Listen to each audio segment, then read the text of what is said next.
Ya pemirsa, sudah hampir 4 bulan sejak TikTok Shop kembali beroperasi di Indonesia, artinya tenggat waktu transisi sudah hampir berakhir. Namun Kementerian Koperasi dan UKM masih melihat adanya dugaan pelanggaran yang dilakukan TikTok Shop. Apa saja dugaan pelanggaran itu, kita akan membahasnya bersama dengan staf khusus Menteri Koperasi dan UKM bidang pemberdayaan ekonomi kreatif, Vicky Satari. Mas Vicky, selamat pagi. Selamat pagi, Mas. Ya, Mas Vicky, tadi sebelum kita berbincang, saya sempat melihat teman, saya meminta teman untuk mencoba belanja lewat TikTok Shop. Dan itu ketika mau check out, ketika mau melakukan pembayaran, itu memang ada keterangan di bawah provided by Tokopedia. Lalu, tapi aplikasinya tidak keluar ya, memang tetap ada di aplikasi TikTok. Tidak jadi belanja karena uang teman saya ini sedang tidak ada. Mas Vicky, pertanyaannya adalah apakah memang TikTok masih belum memenuhi peraturan Menteri Perdagangan itu yang mengatakan bahwa harus memisah antara promosi barang belanjaannya dengan pembayarannya, atau sebenarnya sudah terpisah sama sekali? Bagaimana, Mas Vicky?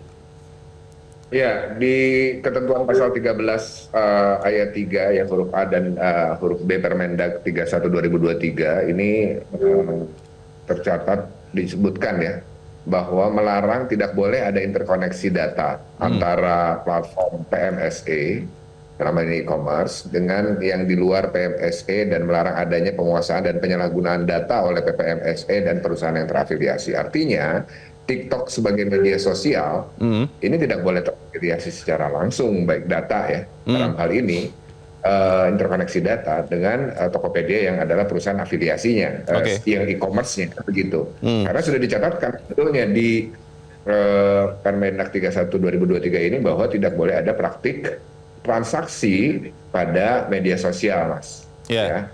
Nah, ini sebetulnya kita sebut, bisa dibilang bahwa terlepas secara experience-nya ini kan satu gitu. Terus kemudian disebutkan ada disclaimer atau declare bahwa transaksinya sudah berpindah back office-nya. Tapi kan ini kan pasti ada afiliasi data. Bahwa faktanya adalah ketika kita ada produk promosi di sosial medianya TikTok, kemudian ketika check out-nya tidak berpindah lagi secara experience gitu, dan hanya disebutkan ini back end-nya gitu kan, sudah berpindah di Tokopedia yang memiliki izin PPMSE, ini tapi kan ini kan terafiliasi, terhubung langsung, dan artinya datanya itu data menurut kami mutlak, ada mutlak ini yang melanggar dengan interkoneksi ini, Mas. Mas Vicky, tapi Dirjen Perdagangan Dalam Negeri Kementerian Perdagangan Pak Yussi Karim mengatakan bahwa itu sudah terpisah loh. Itu back end-nya pembayaran itu sudah terpisah antara TikTok dengan Tokopedia. Tapi memang aplikasinya tetap ada di TikTok karena istilahnya tidak mau jump out, tidak mau bikin pengguna TikTok Shop itu tidak nyaman karena harus ganti-ganti aplikasi. Itu yang benar yang mana ini, Mas? Ya, kalau kami ya sebetulnya sekali lagi silahkan dicoba kan gitu, dan kemudian dibaca, kami membaca redaksi pasal 13 ayat 3 ini gitu. Kan tidak boleh tidak ada penguasaan dan penyalahgunaan data. Dengan perusahaan tidak boleh ada interkoneksi juga antara platform PMSE dengan yang di luar PMSE. Yang pertanyaannya adalah PMSE-nya yang mana? Yang punya izin PMSE yang benar adalah Tokopedia. Media sosial dilarang oleh berjualan, kan begitu. Jadi ini kan udah ada data gitu. Bisa tidak saya sederhanakan begini, Mas Vicky?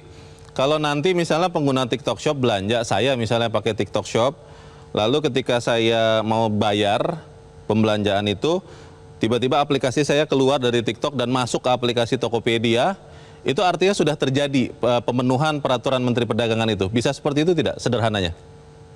Pertanyaannya, ada afiliasi data nggak ketika hanya single channel? Kan ada afiliasi. Mengarahkan. Jadi media sosial itu dibolehkan melakukan promosi, tapi penjualannya harus multi channel. Ini sebenarnya terjadi hanya kepada TikTok Shop atau juga kepada platform sosial media yang lain dan juga e-commerce yang lain, karena banyak masukan saya baca ya, ada aplikasi yang warna oranye ini, Mas Vicky, saya tidak sebut aplikasinya, itu juga melakukan semacam predatory pricing katanya. Ini kan itu salah satu poin kenapa TikTok Shop diatur lewat Permendak itu. Ini memang hanya mengarah kepada TikTok atau juga kepada brand-brand lain? Ketika bicara terkait dengan interkoneksi data, tentunya ini yang terhubung dengan media sosial. Artinya saya jawab tadi dengan media sosial lainnya, platformnya Meta misalnya grup ya, ada Instagram, ada Facebook. Yang dilakukan adalah sebenarnya kan promosi di sana. Oke. Tidak ada check out. Ketika ada mau check out, ada multi channel keluar dari platformnya, kemudian masuk ke retail online, masuk ke e-commerce yang lain gitu ya, dan seterusnya. Oke. Itu tidak melanggar sejauh itu. Tapi ketika bicara terkait dengan predatory pricing, bahwa hari ini juga di TikTok Shop masih terjadi pelanggaran tersebut.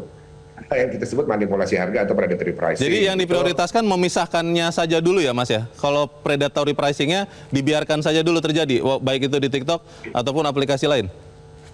Enggak, ini tuh berlaku seluruhnya dong. Jadi kita temukan kalau dibicara di TikTok Shop, ya ada 4 pelanggaran.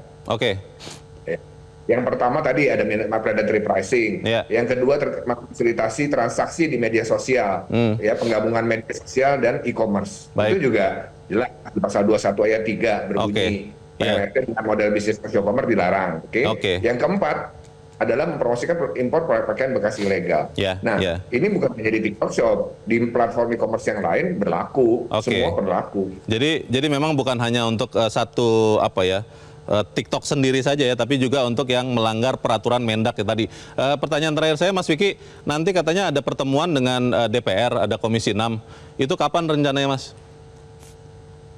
Saya rasa ini komunikasi masih terus berlanjut ya. Kami pun terus berkoordinasi dengan Kementerian Perdagangan, Kominfo. Sebetulnya pertemuan di bulan-bulan lalu sudah dilakukan dengan Pak Dirjen Kemendak, Bapak Deputi Pak Dirjen Kominfo gitu ya, Kominfo Perekonomian, lintas lah. Dan kita sudah sepakat kok terkait dengan temuan-temuan ini, tidak boleh ada lagi multi tafsir. Jadi jangan sampai ada proses transisi yang tidak disebutkan dalam regulasinya ya boleh dilakukan. Dan juga terutama sinkronisasi pemahaman antara Kementerian Koperasi UKM dan juga Kementerian Perdagangan ya, karena kan tadi ada 2 pendapat yang berbeda. Kita tunggu nanti sama-sama hasil pertemuan itu. Terima kasih staf khusus Menteri Koperasi dan UKM Vicky Satari sudah mencerahkan kami. Selamat pagi Mas Vicky. Jelajahi cara baru mendapatkan informasi. Download Metro TV Extend sekarang.